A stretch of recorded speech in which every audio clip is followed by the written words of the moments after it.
So I was right. I was right. Esteban Ocon is leaving Alpine, and I predicted it in my last video. Now, where he's going to land, nobody knows, but here's a couple of things that he has to wait for. The one thing he has to wait for are any vacancies that are opening up, and also on Carlos Sainz. Because Sainz really holds a catbird seat.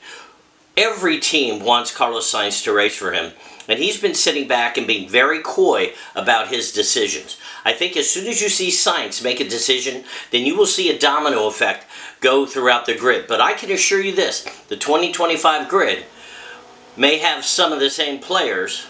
A lot of them will be gone, but they're all going to be on different teams. So there's going to be a big shuffling of the cards, if you will, come 2025. One thing we do know, though, is Checo is staying with Red Bull, and I couldn't be happier. I like Checo. He's my guy, and I think he's a great driver, and I think now he can relax and concentrate on driving instead of constantly looking over his shoulder for what Helmut Marko is thinking. I still think Helmut Marko needs to go because I don't know that he's adding any value to the Red Bull team. I don't think Jos Verstappen, who is Max's dad, reminds me, as I said before, of the Williams sisters and how their father was. You know, they were just happy to be there. Then they got arrogant, and now they're the most beloved people in tennis, both the Williams sisters, because they got away from their father. I'm sure they still love their dad, but Richard Williams, and there's a film on Netflix I would say watch, but he was kind of a real jerk. So, Jos Verstappen probably needs to go. Anyway, Checo's got a 2-year extension. Again, I'm super happy. Stability for the Milton Keynes enterprise, for sure.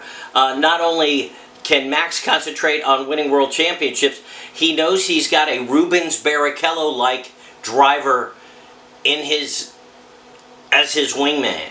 Because Checo is kind of the Rubens Barrichello to Max that is the Rubens Barrichello to Max Verstappen, as Rubens was to Michael Schumacher when Michael Schumacher was winning all those championships. You know, that's the bookmark. You had Schumacher, then we had the Hamilton area, and then we had, now we have Max. I think Checo's going to win a few races this year. He'll be allowed to win a few races, and I think you will see him improve his performances going forward. So, right now, Checo's 5th currently in the Formula One standings. I would not be surprised if he doesn't move himself back up to perhaps 2nd in the standings for this year. Moving on, Canada, oh Canada. Anyway, Canada this week. Canada, great race. Rain is the great equalizer, and Canada's going to have rain. Now, they may not have it for FP1 or FP2 or FP3 or quali, don't know, but they're going to have to deal with the rain. And they're going to have to deal with the rain Friday, Saturday, and Sunday in Canada. So, it being the great equalizer, qualifying is going to be key. The track doesn't get a lot of use. It only gets used once a year. It's basically a bike path and a park that they race around at the Cirque du Villeneuve.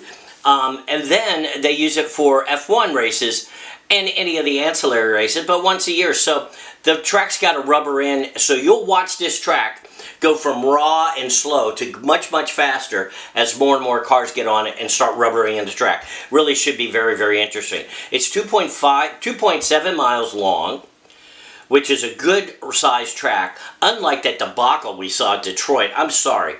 That was not a race. I love and love IRL, or the IndyCar series. But when you race, I don't care if you're Formula One, NASCAR, IMSA, whatever, when you race on a track that is inadequate to handle the size car you have, then you're on the wrong track. And it was only a mile, a little over a mile long. I mean, how can you really race on that? It's not short track. If you're going to do short tracks, let's go back to Iowa IndyCar. Anyway, back to Canada. Friday, there's a 60% chance of rain. Saturday, 60% chance of rain. Sunday, a 60% chance of rain. So this is definitely going to jumble up the grid.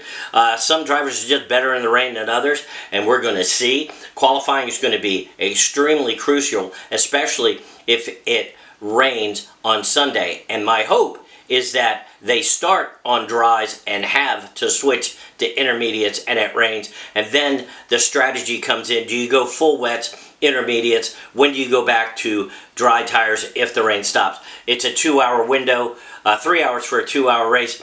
It's great drama. It should be one of the best races of the year, especially if it rains. So last year there were 26 passes, and that was in the dry. There is a 67%, I got this statistic off of the F1 site, a 67% chance of having a safety car in Canada. I think it's almost 100% chance of having a safety car if it rains. So we'll probably have virtual safety cars, and then we'll have maybe even a full-blown, full-course safety car.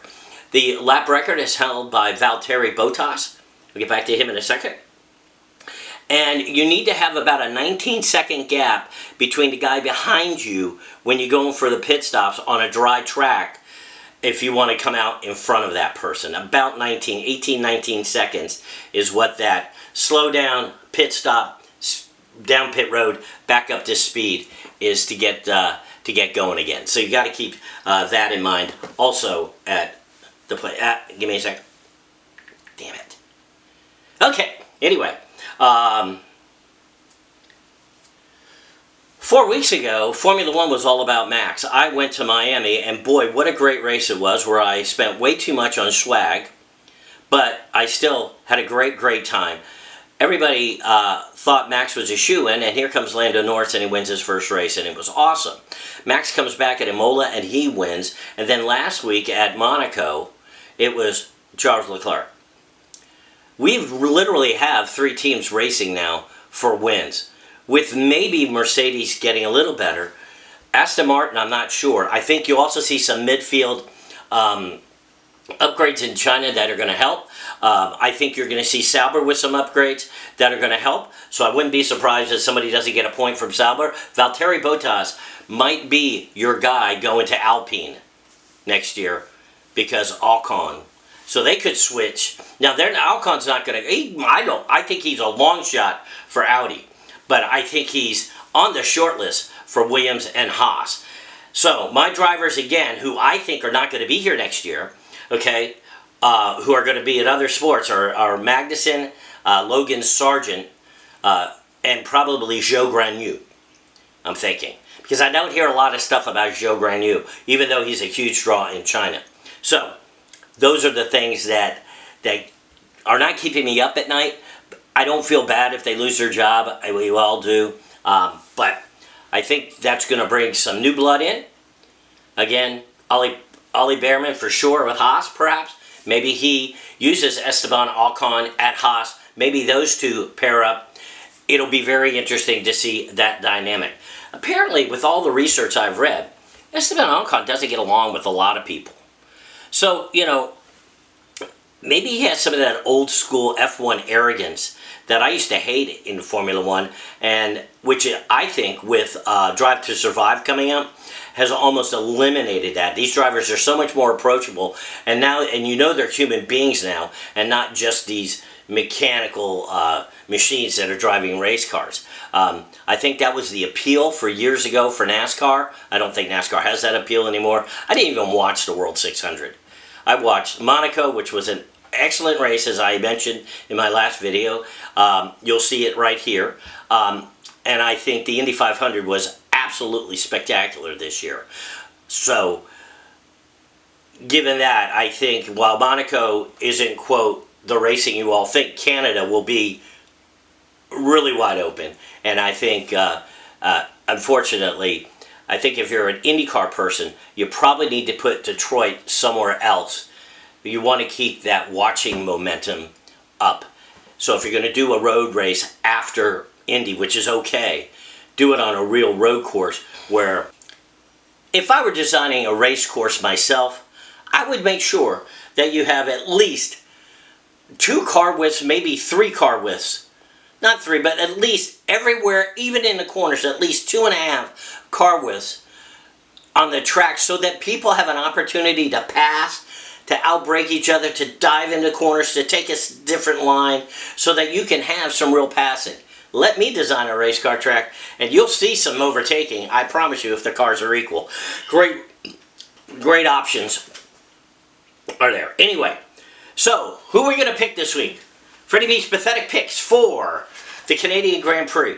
Well, it'd be hard to not pick Max as a winner, or at least a podium. So I'm going to say right off the bat, Max will get a podium this weekend for sure. But with Ferrari on the rise, with Mercedes maybe on the rise a bit, and also some upgrades, okay, McLaren's doing well, and they have proven. Oscar's racing well. It's a good track for him, by the way. Lando Norris racing well. They could be, it's going to be a great mix. And Fernando Alonso, as much as everybody, you can't count him out. Hopefully, they have, I think the upgrades they had went the wrong way. I think they're going backwards. Maybe they'll come back. Notice Lance Stroll has actually bettered his teammate the last 2 races. Again, I think Stroll, again, when we go back to who may or may not be here, I think Stroll might be gone too. Because I think he might go sports car racing. That's, if I were Dad, I'd say, look, let me buy you a team. We already went through this. Maybe that way he can kind of bow out of F1 and go do something else. Nonetheless, so, podium for sure. Max. I'm going to say Checo's going to get 3rd because I think with the new contract he has a new will to fight and go for it. And I think he will, and I think the car's up to it. And I'm going to put a Ferrari in the mix, and it's not going to be Leclerc, it's going to be Sainz. So let's say Sainz wins, Max 2nd, Checo 3rd. And that's Freddie Bz picks for this Canadian Grand Prix. And I'm counting on it to rain. And if it rains, then throw everything out the window because it could be anybody's game. You could have somebody like Hulk come up from 10th spot if he gets into Q3 again and drive to the front because he's good in the rain. You could have Alonso, who is very good in the rain, drive forward. So these are the things that you want to look for in this next race. Anyway, till the next time, have a wonderful day. It's Freddie B. Do me a favor if you would. If you like what you see, please consider subscribing to my channel. I really appreciate it. I'm really actually trying to grow this channel. I have over 5,000 people on TikTok that like me. I wish I could get them all to move over to YouTube, but why don't you be one of the ones on YouTube and hit that subscribe button, please. Bye-bye, ta-ta for now.